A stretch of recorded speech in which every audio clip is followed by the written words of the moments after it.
Haleluya, puji nama Tuhan. Shalom Bapak Ibu Saudara yang dikasihi Tuhan. Boleh sekali lagi shalom.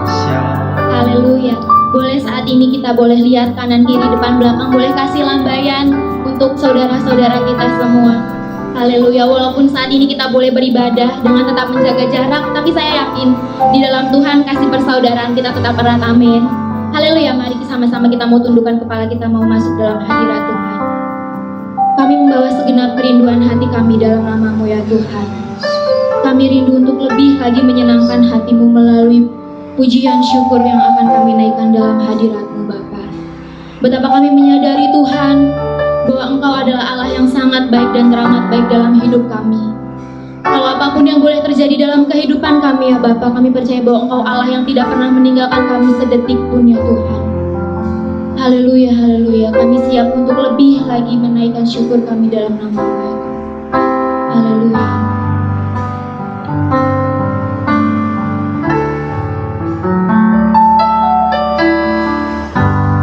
Yesusku, Anakku, tiada yang seperti Engkau. Setiap hari ku memuji keajaiban kasih-Mu.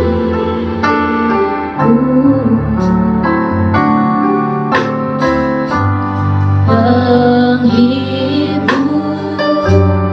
pelindung, menara kekuatan.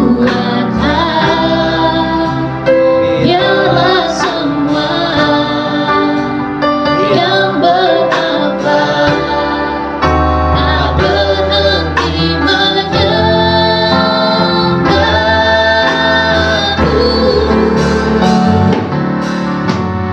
Nyanyi dan bersorak bagi Dia, pujian hormat kuasa bagi Raja. Gunung tunduk, laut bergelora, mendengar namamu. Ku bersuka atas haleluya Yesus. Selamanya ku kasihi Engkau Tuhan. Tiada janji berkhianat ada padamu. Mari lebih lagi kita menyatakan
ditinggikan jauh dari apapun.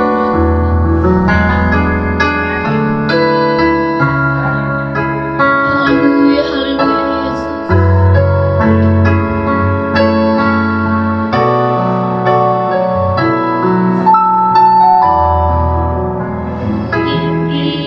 Tinggikan Engkau Tuhan. Yes Lord. Segalanya lebih dalam ku menyembah dalam roh dan kebenaran. Ku tinggikan Engkau Tuhan, melebihi segalanya, lebih dalam ku menyembah dalam roh dan kebenaran selamanya.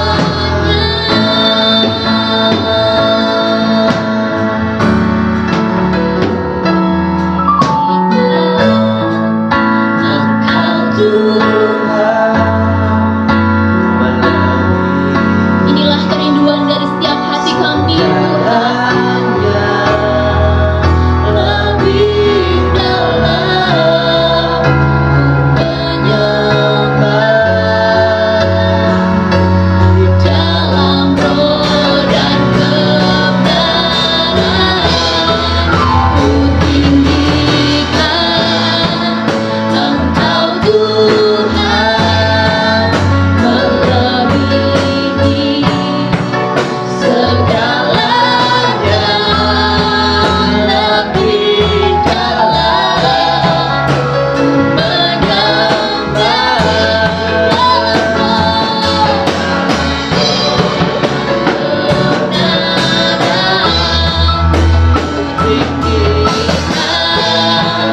Engkau Tuhan,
Dan kami boleh mengimani setiap pujian yang kami naikkan Tuhan.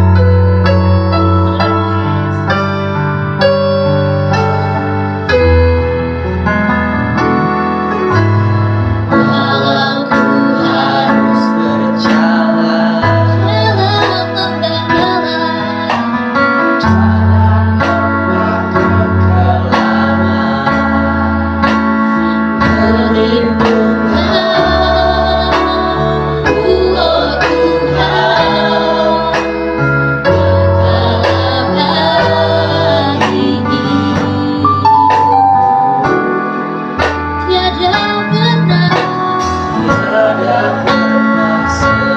Terima kasih Yesus, terima kasih Tuhan.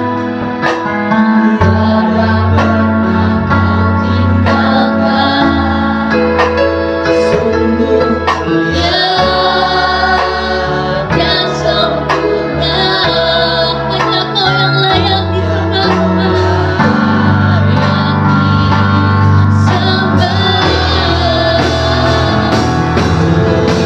Yesus Engkau juru selamatku, dalam janji-Mu kemenanganku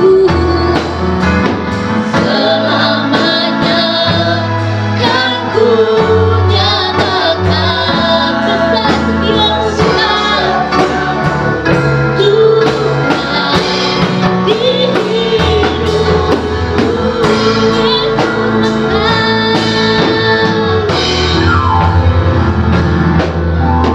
Yesus Engkau juru selamatku, dalam janji-Mu kemenanganku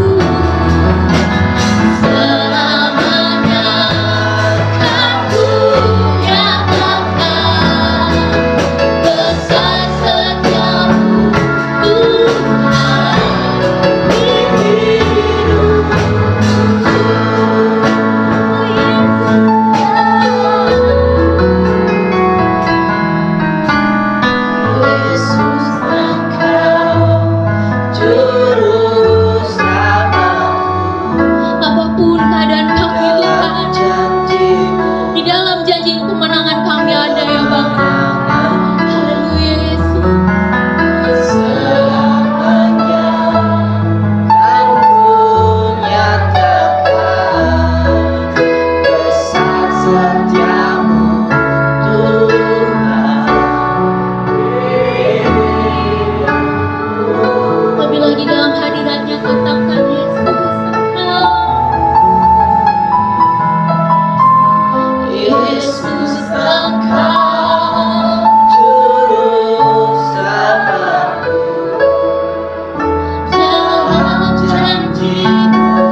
Betapa kami mensyukuri setiap hidup kami ya Tuhan, bahwa kami boleh menjadi umat-Mu ya Bapa.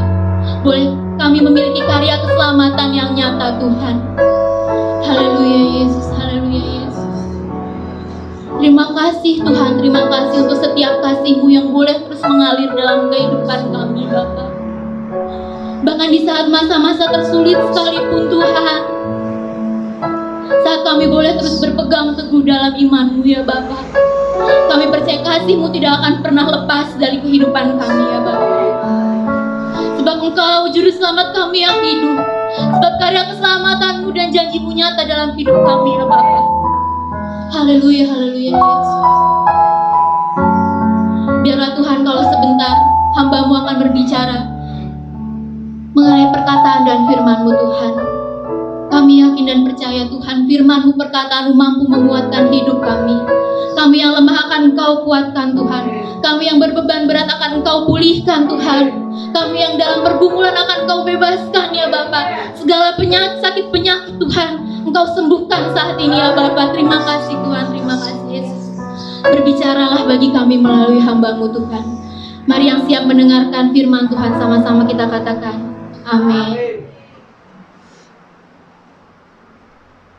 Haleluya, haleluya. Tuhan memberkati Bapak Ibu dan saudara-saudara sekalian. Salam sejahtera dalam kasih Tuhan kita Yesus Kristus.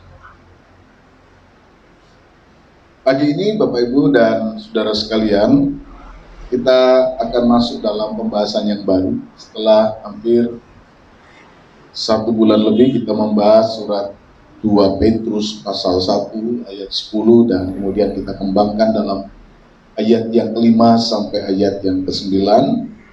Dan pagi ini kita akan melihat sebuah pembahasan yang baru dan mudah-mudahan dalam bulan November ini bisa selesai hingga Desember kita masuk dalam tema-tema Natal. Dari kitab 1 Korintus pasal 10 ayat 1 sampai ayat yang ke-11.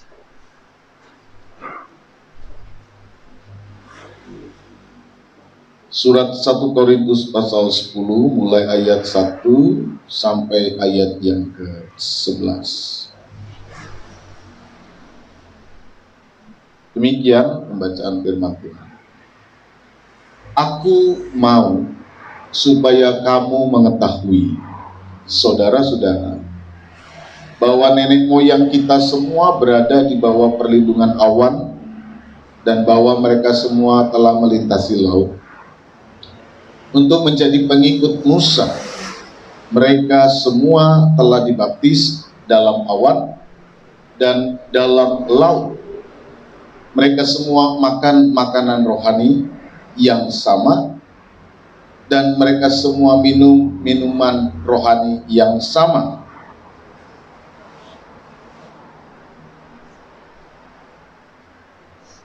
Sebab mereka minum dari batu karang rohani yang mengikuti mereka, dan batu karang itu ialah Kristus.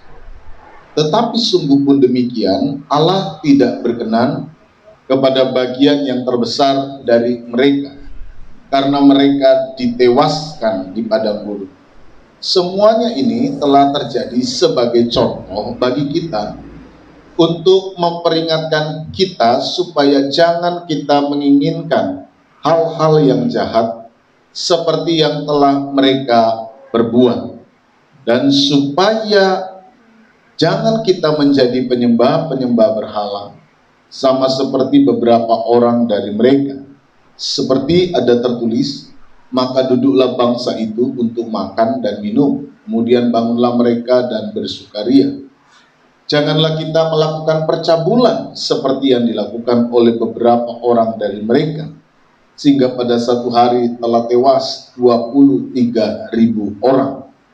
Janganlah kita mencobai Tuhan seperti yang dilakukan oleh beberapa orang dari mereka, sehingga mereka mati dipagut ulang. Janganlah bersungut-sungut seperti yang dilakukan oleh beberapa orang dari mereka, sehingga mereka dibinasakan oleh malaikat maut. Semuanya ini telah menimpa mereka sebagai contoh dan dituliskan untuk menjadi peringatan bagi kita yang hidup pada waktu di mana zaman akhir telah tiba. Puji Tuhan, sampai di situ pembacaan.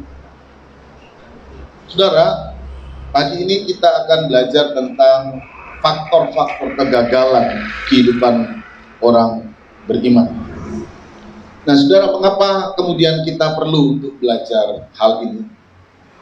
Sebagaimana yang disampaikan Rasul Paulus juga kepada jemaat di Korintus. Karena memang perjalanan kehidupan umat Tuhan itu adalah sebuah perjalanan yang tidak mudah dan tidak gampang. Alkitab menceritakan berbagai pengalaman-pengalaman yang dicatat, yang kemudian direfleksikan untuk menjadi modal bagi kita. Bagaimana kemudian kita memahami setiap perjalanan hidup kita. Bagaimana kemudian kita mencoba untuk memperhatikan hidup kita. Dan ketika Rasul Paulus menulis surat kepada jemaat di Korintus, yang juga sedang menghadapi sebuah persoalan-persoalan hidup sehari-hari, sama seperti kita. Paulus kemudian merefleksikan perjalanan kehidupan umat Israel di padang gurun itu. Paulus menceritakan kembali, Paulus mengingatkan mereka kembali tentang perjalanan kehidupan umat Allah yang kemudian menjadi bahan refleksi bersama dalam rangka menghadapi kenyataan hidup yang mereka hadapi. Paulus menyampaikan cerita nenek moyang mereka. Mengapa itu disampaikan? Agar mereka itu punya contoh, mereka itu punya pembanding, mereka itu punya gambaran bagaimana pilihan-pilihan sikap mereka, keputusan-keputusan mereka itu akan menentukan apa yang akan mereka dapat, apa yang mereka ambil, cara mereka melihat sesuatu, keputusan yang mereka tentukan itu berdampak di dalam kehidupan mereka. Nah, Paulus ingin jemaat Korintus yang pada waktu itu berhadapan dengan persoalan makanan yang dipersembahkan kepada berhala, persoalan percabulan, persoalan kesungut-sungutan, persoalan yang sudah seakan-akan hidup di dalam ritual agama, tetapi ritual agama yang semu.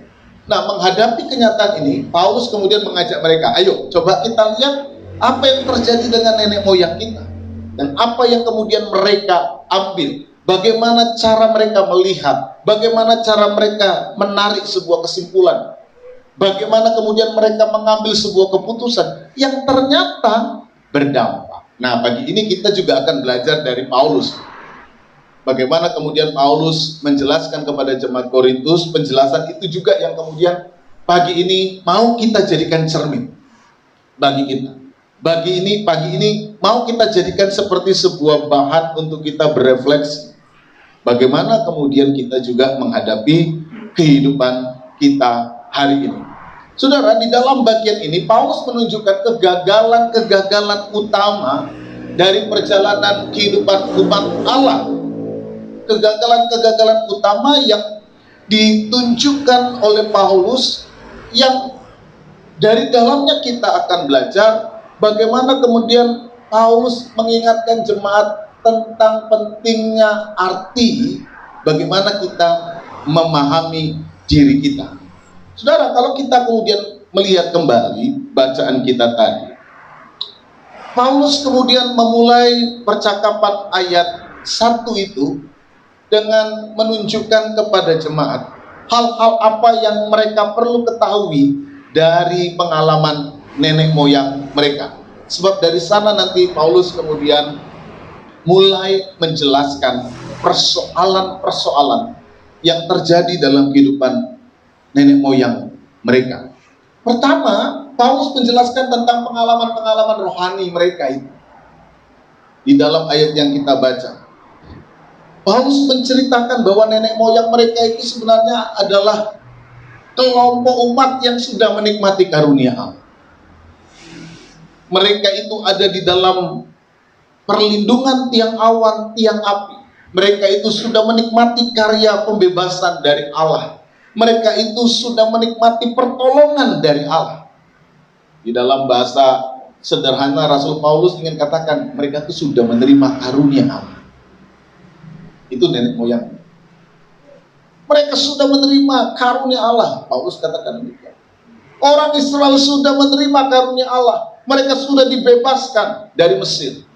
Mereka mendapatkan perlindungan dari tiang awan, tiang api dalam proses perjalanan hidup mereka. Dan yang kedua, kemudian dikatakan mereka itu sudah sebagai pengikut Musa itu seperti orang yang dibaptis. Nah, istilah baptis itu muncul. Mereka masuk ke dalam laut, tanda bahwa atau simbol atau gambaran bahwa mereka itu adalah orang-orang yang dibaptis. Jadi Paulus menggunakan banyak gambaran-gambaran. Pengalaman itu digambarkan seperti apa? Yang pertama tadi digambarkan bahwa mereka itu sudah menerima kasih karunia. Yang kedua itu kalau digambarkan dalam hidupmu sekarang, mereka itu orang yang sudah dibaptis. Kalau kita ya orang yang sudah menerima Kristus, sudah dibaptis. Mereka sudah menikmati makanan rohani. Makan mana dari Allah. Mereka sudah terima makanan rohani. Mereka sudah minum minuman rohani yang mereka dapatkan dari batu karang, yaitu Kristus. Dalam tradisi Yahudi, mereka yang tersimpan di dalam tafsiran rabi-rabi misalnya, atau dalam tradisi yang mereka kembangkan, bukan dalam teks ini. Itu batu karang yang memberi mereka minum itu seperti berjalan terus. Jadi mereka minum terus dari batu karang yang sama. Jadi batu karangnya itu ikut di dalam tradisi mereka. Memang tidak tercatat dalam Alkitab, tapi dalam tradisi yang diturun alihkan dalam pengalaman masyarakat Israel kuno, batu karang di mana mereka minum itu mengikuti mereka sehingga mereka minum dari situ terus. Nah, artinya Paulus ingin jelaskan dari gambaran nenek moyangmu, kalau itu mau digambarkan dalam hidup kekristenan, mereka itu orang yang sudah diselamatkan. Mereka itu orang yang sudah dibaptis. Mereka itu yang sudah menikmati perjamuan Tuhan. Karena nanti masuk dalam pasal 11 1 Korintus, Paulus bicara tentang perjamuan Tuhan. Makan makanan rohani, minum minuman rohani. Tetapi apa yang kemudian terjadi dengan mereka, apa yang terjadi dengan kehidupan nenek moyangmu ini, Paulus katakan, mereka sekalipun seperti yang sudah digambarkan dari ayat 1 sampai ayat yang ke-4, mereka itu ditewaskan oleh Allah. Dihabiskan. Muncul pertanyaan, kenapa mereka harus ditewaskan? Mereka kan sudah terima karunia, sudah dibaptis, sudah makan minum perjamuan kurang lebih. Kalau misalnya sekarang, apa lagi yang kurang dengan mereka? Kenapa kemudian mereka ditewaskan oleh Tuhan? Kenapa mereka kemudian harus mati di padang gurun? Apa artinya dengan penjelasan Rasul Paulus di dalam ayat 1 sampai ayat 4 ini, saudara? Nah, ini yang kemudian ingin Paulus tunjukkan di dalam kehidupan jemaat di Korintus dan kemudian dalam kehidupan kita hari ini. Bagaimana kita perlu mengerti apa artinya menjadi orang Kristen dan apa yang seringkali membuat orang Kristen itu gagal dalam perjalanan iman. Seperti nenek moyang Israel ini yang sudah menikmati karunia, sudah menikmati pertolongan, sudah makan makanan rohani, sudah minum minuman rohani, tapi kemudian tewas. Mereka pada akhirnya tidak sampai kepada tanah Kanaan. Mereka kemudian dihabisi. Mereka kemudian dibinasakan. Apa masalah? Nah, saudara, Paulus kemudian lebih lanjut menjelaskan di dalam ayat yang kelima dan seterusnya. Dikatakan, tetapi sungguh pun demikian hebatnya, Allah tidak berkenan kepada bagian yang terbesar dari mereka, karena mereka ditewaskan di padang gurun. Itu bahasa Alkitab. Mereka ditewaskan di padang gurun. Sekalipun seperti ayat 1, ayat 2, ayat 3, ayat 4 itu sudah mereka nikmati. Sekalipun mereka sudah jadi orang Kristen, kalau dalam bahasa Paulus, sudah menikmati kehidupan kekristenan, mengecap keselamatan kekristenan, sudah merasakan bagaimana kehidupan di dalam kekristenan.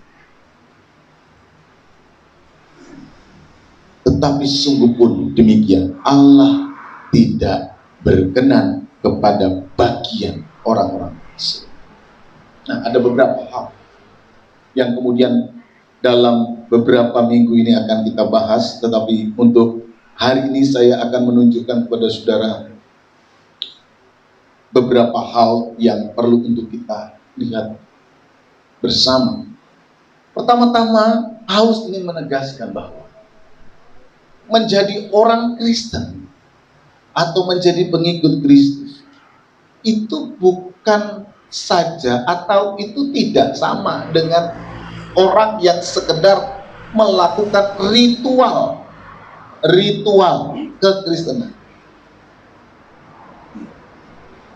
Menjadi orang Kristen itu bukan hanya persoalan dari kecil saya sudah jadi Kristen. Yang menentukan seseorang itu pada akhirnya sampai kepada tujuan imannya bukan persoalan apa yang sering ia lakukan atau yang biasa ia lakukan, karena ternyata ritual-ritual saja tidak bisa menyelamatkan orang dari kegagalan. Kalau orang Kristen itu hanya membangun hidup kekristenannya secara ritualisme saja dan hanya menghayati kekristenan itu hanya sekedar ritual ke gereja, atau kalau saya perjamuan, atau kalau saya dibaptis, atau kalau saya sudah jadi orang yang ke gereja saja, dan kemudian kita menganggap itu cukup, hati-hati. Itu tidak menjamin seseorang kemudian bebas dari kegagalan. Ini yang mau ditunjukkan oleh Rasul Paulus. Kalau mau bilang mereka sudah terima karunia Allah, mereka sudah dibaptis, makan makanan rohani, minum minuman rohani, dibaptis sudah, ikut perjamuan ya sudah. Tetapi apakah mereka dijamin hanya karena memahami kehidupannya di dalam ritual mereka sehari-hari, lalu mereka bebas dari yang namanya kegagalan? Tidak. Paulus tunjukkan mereka dibinasakan. Jadi jangan pahami hidup kekristenan itu hanya sekedar kalau saya ke gereja dan kalau saya hanya sekedar melakukan ritual-ritual Kristen itu berarti saya sudah Kristen dan kemudian saya pasti akan selamat dari semua persoalan-persoalan yang dapat menghancurkan saya dari kegagalan. Tidak. Paulus ingin tunjukkan, dia sedang bicara kepada orang Kristus, orang Korintus yang mengatakan dirinya Kristen. Tapi Paulus berdasarkan pengalaman masa lalu dari nenek moyang Israel ingin tunjukkan itu tidak cukup. Kalau engkau hanya sekedar membangun hidup dari sekedar kebiasaan Kristen saja, apalagi itu hanya sekedar ritual saja, itu tidak cukup. Karena ritual tidak bisa menyelamatkan orang dari kegagalan. Apa kemudian yang menjadi masalahnya? Nah, masalah utama orang-orang ini adalah kegagalan mereka sebagai orang percaya karena mereka melakukan sebuah pembiaran terhadap berbagai keinginan jahat yang muncul dalam diri mereka. Jadi kalau orang Kristen jadi Kristen cuma kebiasaan, jangan heran yang jahat juga tetap menjadi bagian dalam dirinya. Karena ritual itu tidak menjamin orang untuk hidup di dalam kebenaran. Ya, orang bisa melakukan ritual karena memang dari kecil itu dilakukan. Dari sononya itu dilakukan. Nah, itu sudah jadi kebiasaan. Tetapi itu tidak menjadi bagian pengalaman sikap hidup. Dan ketika ini terjadi, saudara, maka hal-hal jahat mengambil bagian dalam kehidupan seseorang dan akhirnya membawa mereka jauh dari Allah. Ayat yang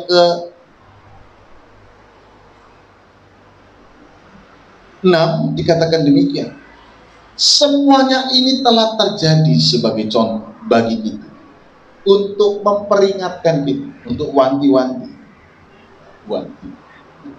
untuk mengingatkan, untuk membuat kita hati-hati, untuk kita waspada, mawas diri, supaya jangan kita menginginkan hal-hal yang jahat seperti yang telah mereka perbuat. Hal jahat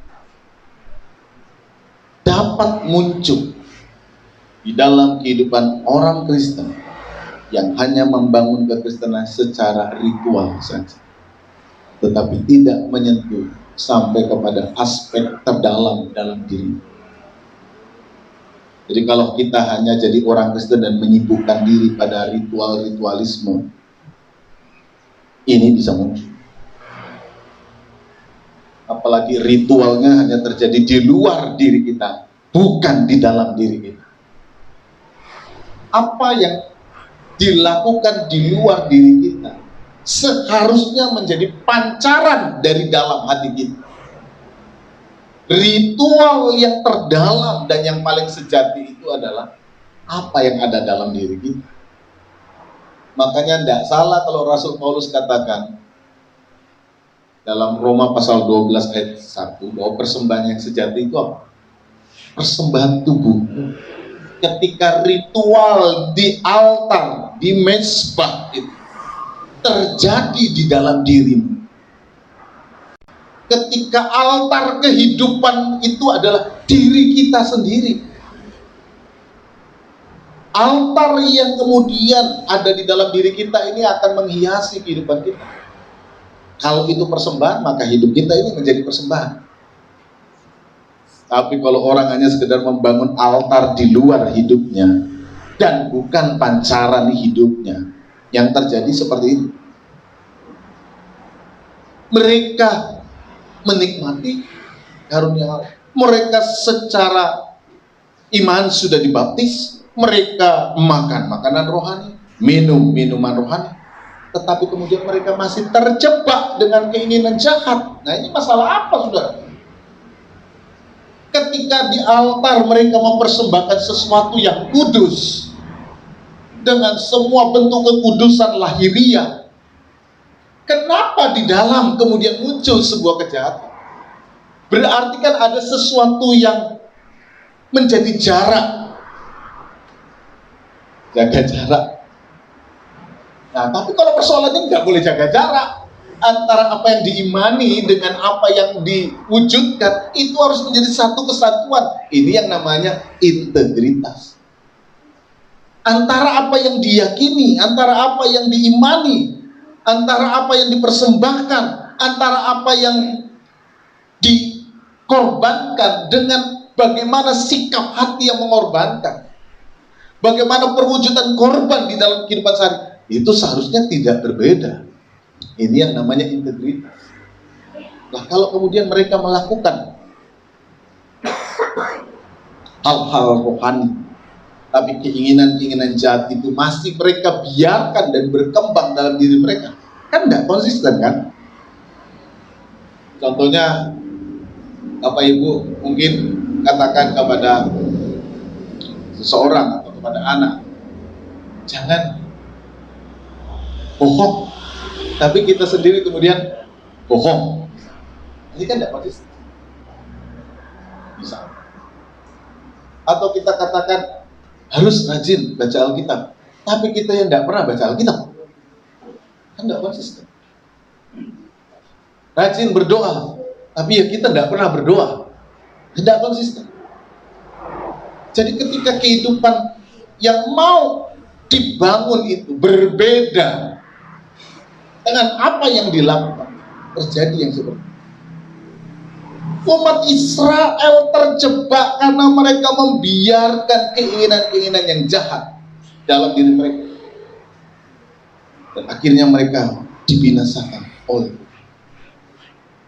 mereka. Hidup, mereka makan makanan, mereka minum makanan, tapi kenapa? Nah, karena mereka mulai tadi punya cara pandang bahwa apa yang di luar itu enggak di dalam hatinya. Paulus ingin tegaskan, kalau engkau jemaat Korintus hanya sekedar melihat apa yang di luar saja, tapi tidak memperhatikan ke dalam hatimu, engkau bisa gagal, engkau bisa rusak, engkau bisa terjebak di dalam sebuah kegagalan itu. Kalau engkau membangun kehidupan imanmu hanya berdasarkan kepada kesadaran ritual saja, tetapi pada unsur yang terdalam engkau kita membiarkan keinginan jahat itu tetap berkembang. Saudara lihat di dalam Bilangan pasal 11 ayat yang keempat, ke-6, lalu ayat yang ke-18 dan ayat yang ke-20 saya akan baca. Orang-orang bajingan yang ada di antara mereka kemasukan nafsu rakus, dan orang Israel pun menangis pula serta berkata, siapakah yang akan memberi kita makan daging?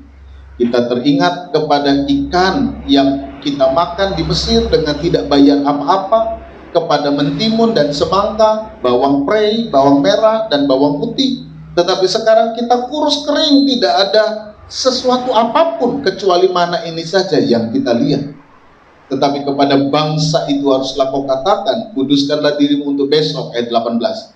Maka kamu akan makan daging, sebab kamu telah menangis di hadapan Tuhan dengan berkata, siapakah yang akan memberi kami makan daging? Begitu baik keadaan kita di Mesir, kan? Tuhan akan memberi kamu daging untuk dimakan. Ayat 20. Tetapi genap sebulan lamanya sampai keluar dari dalam hidungmu, sampai kamu muak karena kamu telah menolak Tuhan yang ada di tengah-tengah kamu, dan menangis di hadapannya dengan berkata, untuk apakah kita keluar dari Mesir? Dan akhirnya di dalam ayat 33 dikatakan begini, selagi daging itu ada di mulut mereka sebelum dikunyah, maka bangkitlah murka Tuhan terhadap bangsa itu, dan Tuhan memukul bangsa itu dengan suatu tulah yang sangat keras. Saudara, mereka membiarkan hawa nafsu kerakusan itu muncul dalam diri mereka, yang diprovokasi oleh istilahnya di sini, orang-orang bajingan pakai istilahnya di sini. Orang-orang yang jahat, rakus. Mereka diberi makan oleh Tuhan makanan rohani yang sehat. Sekian puluh tahun makan makanan rohani, mereka tetap kuat, dan ini makanan dari surga. Yang Tuhan tahu apa yang menjadi kebutuhan mereka, yang terbaik Tuhan beri mereka. Tetapi dasar hawa nafsu bajingan mereka ini, oleh orang-orang bajingan ini, membuat mereka punya keinginan jahat. Dalam bahasa Rasul Paulus, punya keinginan jahat. Akhirnya mereka menyingkirkan makanan rohani yang disebut dalam ayat 3 itu. Mereka lebih suka makanan yang lain, makanan yang bersumber dari hawa nafsu mereka. Nah, ini kan bahaya. Akhirnya dikatakan mereka melupakan, mereka bosan dengan mana yang disebutkan dalam ayat 3 sebagai makanan rohani. Mereka lebih membiarkan hawa nafsu mereka. Mereka lebih membiarkan keinginan-keinginan yang jahat. Hidup di dalam kekristenan, saudara, bukan sekedar ritual. Hidup di dalam kekristenan itu adalah melatih hidup sungguh-sungguh di dalam Allah. Kalau itu tidak terjadi, yang mengambil bagian tadi itu, yang mengambil bagian tadi keinginan jahat, semangat jahat. Karena kehidupan kekristenan kita tidak didorong untuk membangun sebuah kehidupan yang baik, yang berasal dari dalam, yang kemudian keluar dalam tindakan-tindakan. Jadi Paulus ingin tegaskan, kalau hidup kita itu hanya sekedar hidup menjadi orang Kristen ritual, dan merasa cukup dengan itu, dan tidak pernah peduli persoalan di dalam diri kita, tidak pernah mau peduli untuk melatih diri kita, tidak pernah peduli untuk melatih diri kita kepada keinginan yang baik, mengerti hal yang baik, mendalami hal yang baik, membiasakan hal yang baik, kita akan tergoda untuk melakukan hal yang jahat. Mereka bosan dengan firman Tuhan. Apa sudah ada yang bosan dengan firman Tuhan? Atau ke gereja, ya tidak enak nanti dilihat orang Kristen tidak ke gereja. Sekarang kalau Alkitab orang banyak bawa tab, bawa HP, oke lah. Tapi kalau sekarang Kristen tidak ke gereja, atau tidak enak sama teman, atau tidak enak sama Pak Pendeta, atau tidak enak. Lalu kemudian kita membiasakan hidup dengan cara seperti itu, saudara. Kebiasaan yang jahat itu yang kan. Saudara ke gereja karena seharusnya saudara tahu apa yang baik. Saudara membaca Alkitab, saudara tahu apa itu yang baik. Saudara hidup benar karena saudara tahu bahwa inilah hal baik yang harus saya perbuat, yang harus saya kerjakan, yang harus saya lakukan agar hidup saya mencapai tujuan sebagaimana yang dikehendaki oleh Tuhan. Saya hidup jujur karena memang ini yang baik dan seharusnya yang saya lakukan. Saya hidup kudus karena memang ini yang seharusnya saya lakukan. Karena inilah yang terbaik. Tapi umat Tuhan bosan makan mana, yang disebut Paulus tadi makanan rohani. Bosan makan mana. Karena apa? Tadi itu tidak sadar bahwa memang untuk mencapai satu tujuan, dia harus hidup di dalam kehendak. Hal ini kan yang coba digodakan oleh iblis kepada Yesus. Ini juga yang mau dicobakan oleh iblis kepada Yesus. Lalu kemudian Yesus jawab, manusia itu hidup bukan cuma dari roti saja. Orang butuh roti, orang butuh hal-hal jasmani, tetapi bukan berarti lalu saya harus mengabaikan yang paling sejati dalam diri saya. Karena kalau yang sana saya pegang dengan sungguh-sungguh, saya akan mendapatkan pemeliharaan sebagaimana mana yang diberikan oleh Allah kepada Israel. Mana itu dari Allah, khusus disediakan bagi Israel dari perjalanan kehidupan. Allah tahu sebenarnya apa yang terbaik buat kita untuk sampai kepada tujuan akhir kehidupan ini. Tuhan tahu. Kalau Tuhan suruh kita masuk ke padang gurun, berarti Tuhan yang akan siapkan seluruh kehidupan. Amin, saudara. Kalau Tuhan izinkan kita melewati suasana-suasana kehidupan kita hari ini, percayalah Tuhan tahu bagaimana Tuhan menjamin kehidupan. Tuhan tahu bagaimana membuat engkau sehat. Nah, kita ini yang kadang-kadang karena keinginan kemanusiaan kita menganggap bahwa ini tidak penting, ini tidak perlu. Ini tidak lagi sesuatu yang penting buat saya.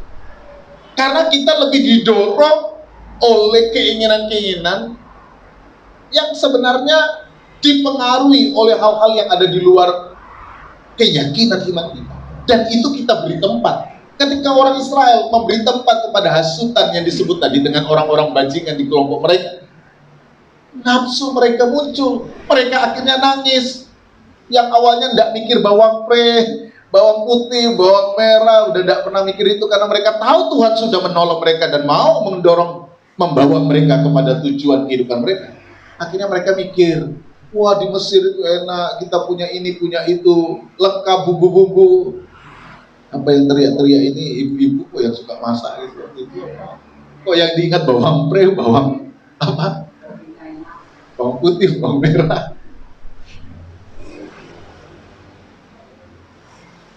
Mereka ingat kepada masa lalu itu dan akhirnya nangislah mereka. Nah, udah nangis mereka marah-marah sama Tuhan. Seakan-akan mana itu tidak cukup buat mereka. Padahal mana itulah yang membuat mereka kuat berjalan dari hari ke hari. Mereka lupakan mana. Seakan-akan mana itu tidak punya arti lagi. Kami minta daging. Ya minta, bolehlah minta daging, tapi jangan kemudian memuja Tuhan. Kemudian marah-marah, kemudian menganggap Tuhan tidak baik dan sebagainya. Akhirnya Tuhan habisi mereka dengan daging yang mereka minta. Sebulan penuh dikasih daging. Sampai masih di mulut mereka pun diseselin lagi. Belum habis daging itu, masih di mulut, ambil lagi. Rakus. Sampai akhirnya keluar dari hidung mereka itu. 1 bulan diseselin daging-daging yang mati. Karena mereka berpikir bahwa Tuhan tidak sanggup menolong mereka. Mereka tidak lagi berpikir tentang kebutuhan, tapi sudah dikejar oleh hawa nafsu jahat. Nah, ketika orang hanya menghidupi dengan cara-cara kehidupan seperti ini, ya kehidupanmu akan gagal. Nafsu jahat, nafsu kerakusan, sehingga mereka tidak lagi bisa membedakan mana yang baik, mana yang jahat. Mereka melupakan firman Tuhan. Jadi persoalannya di sini berapa? Yang ingin Paulus sampaikan, karena ada hal yang mendorong dari keinginan jahat, mereka melupakan firman Tuhan. Mereka mengabaikan firman Tuhan. Mereka tidak peduli dengan firman Tuhan. Mengapa kemudian mereka tidak peduli dengan firman Tuhan? Karena buat mereka firman Tuhan cuma sampingan, ritual, ya yang penting ritual, yang penting saya ke gereja misalnya, yang penting saya lakukan seperti apa yang saya pahami dari orang Kristen. Tapi saya tidak mau menghidupi dengan sungguh-sungguh. Saya tidak mau melatih hidup sungguh-sungguh dalam iman. Jadi kehidupan di dalam kekristenan, kehidupan untuk melatih hidup di dalam kehendak Allah. Memang kita harus memilih ke sana. Hidup dalam kehendak Allah, hidup di dalam kebenarannya. Bagaimana kita menghidupi segala sesuatu yang ada di dunia ini dalam kebenaran Allah. Bagaimana kemudian kita memilih sikap, memilih keputusan dari kebenaran Allah, bukan didorong oleh hawa nafsu jahat. Ini yang pertama. Jadi ketika orang hidup di dalam kebiasaan ritual saja, maka keinginan jahat itu bisa berkuasa, bisa mengambil tempat. Dan kalau dia mengambil tempat, maka dia mulai menggesek kebenaran firman Tuhan. Nah, ini udah masalah. Kalau kemudian kebenaran firman Tuhannya mulai digeser, kebiasaan hidup di dalam firman-Nya mulai digeser, norma-norma kebenaran Allahnya digeser oleh karena keinginan jahat. Nah, ini yang Tuhan tidak berkenan. Sekalipun kau udah dibaptis, sekalipun udah minum berjam, tapi kalau engkau kemudian tidak melatih, apa artinya hidup baptisanmu? Tidak melatih, apa artinya menghargai korban Kristus di dalam hidupmu? Itu semua tidak ada artinya. Saudara mau dibaptis jebal-jebul berapa kali pun, kalau hatimu tidak dibaptis, hatimu tidak ditenggelamkan dan hidup dalam kehidupan yang baru, tidak ada artinya. Kan itu yang ditekankan Rasul Paulus. Baptisan itu masuk dalam kematian, hidup dalam kebangkitan Kristus. Hidup di dalam kehidupan yang baru. Ini yang ingin dimaksud. Dalam kehidupan yang baru itu berarti membangun kebiasaan baru. Namanya kehidupan baru, kebiasaan baru. Sama seperti sekarang. Ada yang dulu pernah berpikir ibadah pakai masker. Ini kan kenormalan baru, kebiasaan baru. Saudara yang mau menolak untuk hidup dalam kebiasaan baru, ya siap-siap kena COVID. Kan gitu. Sama Tuhan katakan, mau hidup di dalam kekristenan, hidup dalam kehidupan baru, ya tinggalkan pola yang lama. Walaupun memang membiasakan diri dalam pola baru itu kan tidak mudah. Minimal lupa, bawa masker lupa, bawa hand sanitizer lupa, mau makan biasanya tidak langsung tidak perlu cuci tangannya detail-detail, sekarang harus cuci tangan, kadang lupa. Yang biasanya dulu salamannya begini, sekarang harus begini. Tapi kemudian kadang ya lupa, langsung nyosor, kan bisa lupa kan? Karena membiasakan diri untuk sesuatu yang baru itu tidak mudah. Tapi itu yang harus dilakukan. Kehidupan Kristen itu berarti membangun sebuah kebiasaan baru di dalam Kristus. Jangan ingat-ingat bahwa pray di Mesir, ingat-ingat. Kalau saudara ingat-ingat, waduh dulu itu enak ya, udah tidak ada gunanya, sudah bikin stres. Oh, dulu tidak usah harus cuci tangan, tidak perlu pakai ini, tidak ada gunanya. Saudara ingat waktu zaman Tidak COVID dulu enak ya. Saudara ingat-ingat itu hanya bikin stres. Sekarang bagaimana membangun sebuah kebiasaan baru dan kita berdamai dengan kenyataan hidup ini. Kalau memang ternyata memang harus pakai masker, ya udahlah pakai masker. Kalau dulu saudara anggap pakai masker kecantikanku enggak ada, anggap aja pakai masker lebih cantik. Sehingga ada yang di maskernya dibuat apa, bibir dibuat apa. Bapak-bapak yang kurang ganteng ya pakailah masker yang agak ada kumisnya yang lebat ya, supaya bisa lebih ganteng. Atau kalau ibu-ibu yang pengen supaya lipstiknya enggak hilang ya carilah yang ada gambar lipstiknya. Tidak usah tersiksa dengan hal yang memang mau tidak mau harus kita jalan. Hidup di dalam kekristenan juga adalah hidup dalam kebiasaan baru. Kalau kemudian kita dirusak, diganggu dengan hal-hal lama yang sebenarnya membuat kita pada akhirnya tidak dapat konsisten hidup di dalam kebenaran, tidak ada gunanya. Saudara mau bertahan dengan pola kehidupan yang lama, kalau dalam konteks sekarang ya kena COVID kan gitu. Kalau Israel hidup bertahan dalam pola kebiasaan lama, akhirnya menentang hukum Allah. Kita perlu membangun sebuah kebiasaan baru. Hidup kekristenan membangun kebiasaan baru. Apa kebiasaannya? Bukan ritual, tetapi bagaimana menjadi orang Kristen yang menghidupi apa yang diritualkan dalam hidup. Maka pengaruh keinginan jahat tidak akan menjadi bagian. Mau kelompok orang-orang jahat itu ngomong, wah dah enak ya sekarang, coba waktu kita di Mesir semuanya ada, tidak ngaruh.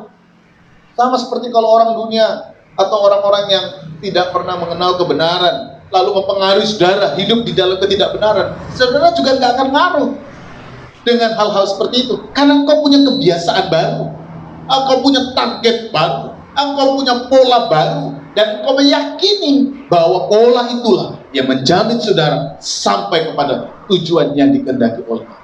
Hidup dalam kebenaran, konsisten, makan makanan rohani, minum minuman rohani, hidup di dalam kebenaran, menghidupi karya baptisan dalam diri kita, di dalam pengalaman hidup sehari-hari. Maka kemudian pengaruh yang jahat itu tidak bisa mengambil bagian dalam diri kita, karena sentral diri kita tetap firman. Tetapi kalau kita beri ruang sana, firman Allahnya digeser, diganti makan daging tadi, daging hawa nafsu tadi, rusak segala. Kita perlu memilih, kita perlu harus tahu, dan kita belajar dari kegagalan Israel. Mereka gagal bukan karena start mereka. Oh, startnya bagus, pola yang sudah dibiasakan juga bagus, tapi di tengah jalan, ketika mereka mulai memberi ruang kepada keinginan-keinginan jahat, firman Allah digeser, kebenaran Allah digeser dari hidup mereka. Mereka kemudian jatuh ke dalam hal yang membuat mereka dibinasakan oleh Tuhan. Mari kita bangun, bukan lagi membiarkan keinginan jahat, tetapi melatih agar keinginan-keinginan Kristus, firman Kristus, makanan rohani yang tetap menjadi bagian dalam diri kita. Ketika kita sadar bahwa ini yang sehat bagi diri, tetaplah konsisten agar kesehatan rohani tetap terjaga di tengah-tengah situasi padang gurun kehidupan kita hari ini. Jaga sehingga kita mencapai tujuan akhir kehidupan kita. Saudara, kita baru melihat bagian yang pertama dari faktor kegagalan itu, dan kita akan melihat faktor-faktor berikutnya pada minggu yang akan datang. Tapi poin penting yang ingin ditegaskan di dalam pemberitaan firman Tuhan pagi ini adalah bagaimana kita menyadari, belajar dari kegagalan Israel, bahwa kehidupan kekristenan itu bukan sekedar kehidupan ritual, karena kehidupan ritual hanya akan membuat kita jatuh kepada kebiasaan-kebiasaan yang tidak hakiki, yang tidak menolong kita untuk menghadirkan kebiasaan baru, yaitu menghidupi kebenaran itu dalam diri kita, dan kemudian membangun kehidupan itu dengan sungguh-sungguh, memilih dengan sengaja kebiasaan baru, sehingga menyingkirkan keinginan-keinginan jahat dalam diri kita. Biarkan firman Allah itu yang berkuasa, bekerja, bertahan, bertahta dalam diri kita, agar kita sampai kepada tujuan kehendak Allah dalam diri kita sekalian. Tuhan memberkati kita semua. Amin. Puji Tuhan.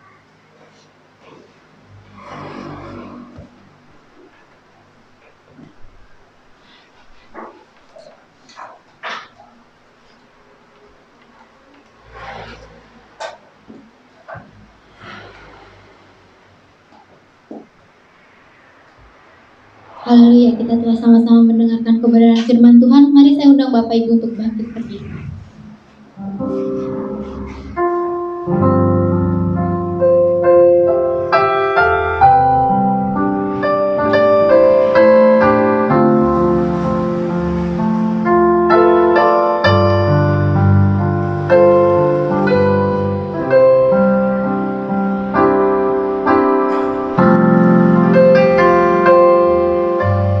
Sungguh besar setiamu,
Pagi hari ini Tuhan, kami boleh diingatkan lagi Tuhan, boleh diajar lagi Tuhan, untuk senantiasa membangun kehidupan yang rindu akan Engkau Tuhan. Bukan hanya menjalani setiap rutinitas kami sebagai suatu ritual saja Tuhan, namun karena kesungguhan kami sebagai anak-anak-Mu Tuhan yang rindu untuk melakukan setiap kehendak Tuhan dalam kehidupan kami Tuhan. Biarlah Tuhan, hamba-Mu boleh berhenti berbicara, namun firman-Mu Tuhan boleh ada di setiap hati kami, boleh bertumbuh, berbuah, dan kiranya dapat menyenangkan hati Tuhan. Berkati setiap jemaat-Mu yang boleh menerima firman-Mu pada pagi hari ini Tuhan, maupun jemaat-Mu yang akan mendengarkan di rumah Tuhan. Kiranya Tuhan, Kau senantiasa menguatkan setiap iman kami untuk lebih sungguh lagi mengiring Engkau. Berkati setiap kehidupan kami, dan sebentar Tuhan kami akan memberikan persembahan kami. Kiranya Engkau memberkati apa yang boleh akan kami berikan Tuhan, menjadi persembahan yang hidup, kudus, dan berkenan di hadapan-Mu. Kami tutup firman pagi hari ini Tuhan, di dalam nama Bapa, Putra, dan Roh Kudus, dalam nama Tuhan Yesus Kristus. Haleluya, amin. Amin. Saya persilakan Bapak Ibu untuk duduk kembali. Kita akan mendengarkan pengumuman gereja. Untuk jadwal pelayanan tanggal 22 November 2020, WL Bapak Adi Guna, Singer Saudara Fendi, LCD Saudari Sarah, Cek Suhu Saudari Priska, tim musik Bapak Gembala, Bapak Franz, Saudara Riko, dan Saudara Levi. Kiranya pelayan Tuhan diharapkan datang 30 menit sebelum ibadah dimulai. Kembali mengingatkan kepada Bapak Ibu Saudara untuk meninggalkan gereja dimulai dengan jemaat yang duduk di paling belakang dan kotak persembahan ada di sebelah kiri. Mari saya undang kembali untuk bangkit berdiri.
bersatu dalam Engkau Allah yang baik, yang memperhatikan kami sekalian.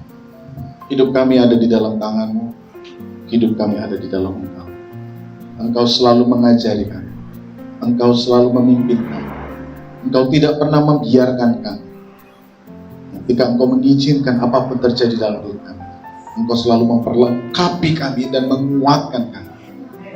Kami tidak ingin gagal di dalam perjalanan hidup rohani. Karena itu kuatkanlah kami selalu. Teguhkanlah firman-Mu dalam diri kami. Ajar kami untuk selalu berpaut kepada firman. Tidak membiarkan hal-hal jahat itu ada di dalam hidup kami. Karena kami tahu yang terbaik adalah firman yang tinggal dalam hidup kami. Lengkapi, berkati, dan teguhkan hidup jemaat. Di dalam seluruh perjalanan hidup mereka sepanjang minggu ini, Tuhan memberkati pekerjaan, Tuhan memberkati usaha, Tuhan memberkati rumah tangga. Dan biarlah mereka senantiasa dikuatkan. Mereka yang sakit disembuhkan, mereka yang lemah dikuatkan oleh Tuhan. Mereka yang bergumul menghadapi banyak tekanan, tantangan kehidupan. Tuhan buka jalan yang terbaik agar mereka melihat kasih yang dari Tuhan, anugerah yang dari Tuhan turun memperlengkapi hidup mereka. Berkati anak-anakmu yang sudah datang beribadah, memuji, memuliakan nama.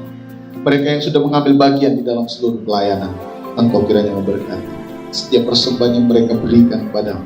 Engkau yang membalas dengan berlipat kali ganda apa yang terbaik Kau kerjakan dalam hidup jemaat. Sebentar kami akan pulang ke rumah kami masing-masing. Mari Engkau pimpin. Kiranya berkenanlah Tuhan menuntun kami agar kami tiba di rumah kami dengan selamat, dengan tidak kekurangan surga. Turunlah berkat atas kami sekalian. Saudaraku yang terkasih, pulanglah, bawalah berkat Tuhan. Kiranya anugerah damai sejahtera dari Tuhan Yesus Kristus, kasih Allah Bapa dalam persekutuan Roh Kudus, kiranya turun atas kita sekalian hari ini sampai selama-lamanya. Tuhan memberkati engkau, Tuhan berkati keluargamu, Tuhan memberkati apa yang kau makan, minum, dan pakai. Tuhan berkati seluruh usaha dan pekerjaan. Tuhan yang mengangkat engkau dan memberikan kepadamu hari depan yang penuh harapan dan sukacita yang Dia kerjakan hari ini sampai selama-lamanya dalam berkat nama Tuhan Yesus Kristus. Haleluya. Amin. Selamat siang. Tuhan memberkati kita sekalian.